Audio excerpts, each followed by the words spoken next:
What's going on, everyone? Welcome back to the channel. If you're new to the channel, my name is AkeemHaynes. I'm a two-time Olympic bronze medalist, author, motivational speaker, and sports commentator. On my channel, we talk boxing, MMA, track and field, and of course, motivation and encouraging content. If this is something that you enjoy, then I hope that you subscribe to the channel. Now, let's get into the video. Demetrius Andrade versus Demond Nicholson. Let's get into this one. Let's start with Demetrius Boo-Boo Andrade. Andrade is back in the ring this year. We hadn't seen him in a full year, right? This year, he's starting early and in a new weight class. He's coming to this one with a record of 31 wins, no losses, 19 wins by way of knockout. I've always thought Andrade was a tough night for anyone because of his style. He almost fights off of his back foot in a way, right? Like he has a subtle lean that's backwards, that's not really neutral, but it works for him because he's explosive. It can lunge forward, or if his opponent is overly aggressive, then he can lunge backwards and step aside and move out the way. But I think Andrade is very skilled and very talented in so many different ways. And he has that awkward, tricky type of style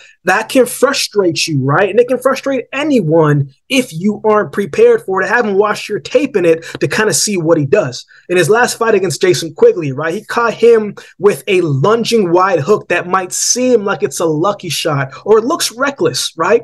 But if you've been watching Andrade, then you know that that's a shot that he likes to use and usually has success when that shot does connect because nobody expects it, right? It's explosive, it's quick, it's sharp, and it's powerful, and it lands. And really, he has a way of making it his, making that move his, and he gets away with it, but it's very intentional. Andrade has a tendency to be aggressive early, right? And when he's aggressive early, if he doesn't get the stoppage early or gets his opponents down early, his opponent tends to hang around and climb their way back into the second half of the fight, right? Against Quigley, he took him out early.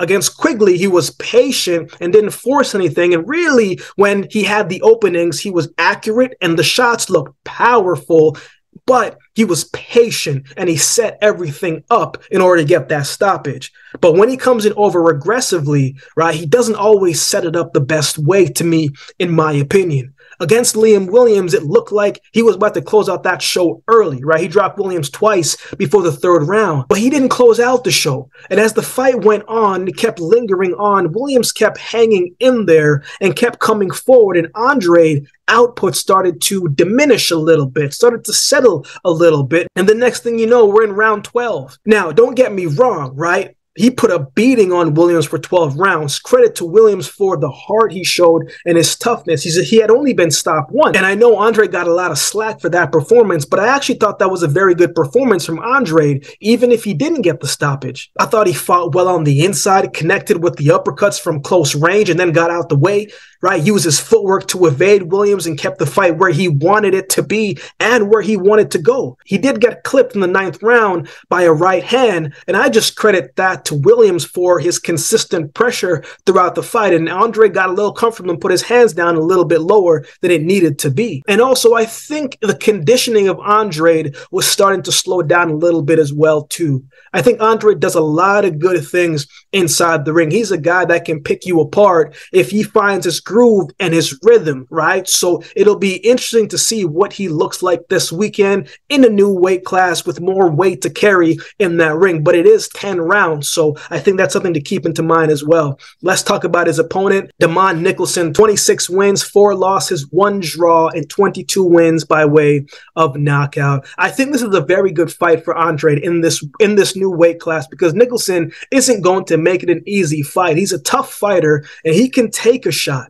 He had 2 fights last year and won them both by stoppage. The last time I saw a Demond Nicholson fight was when he fought Edgar Berlanga, and he didn't look the greatest in that fight. I think he got dropped 3 or 4 times by Berlanga, but it did show his heart and his toughness, right? So as long as Nicholson is in the fight, best believe he's going to keep coming forward, and he is going to do his best to gain the upper hand. Nicholson is big and he's strong. And it's in that same sentence that I was surprised that he didn't do a lot of that and use his size and his strength against Berlanga, because I think that's how he is going to win these fights. However, he doesn't throw a lot from the outside. He's going to try to work his way in on the inside where he can land his hooks and his body and headshots. He just wears you down, man. He sticks to you, and he's punching in the clutch and he's punching out of the clutch, right? However, he can get close to you and land these shots. You definitely believe he's going to find a way to do that. He's going to use his frame, land the subtle uppercuts and the body shots. He's just going to try to wear you down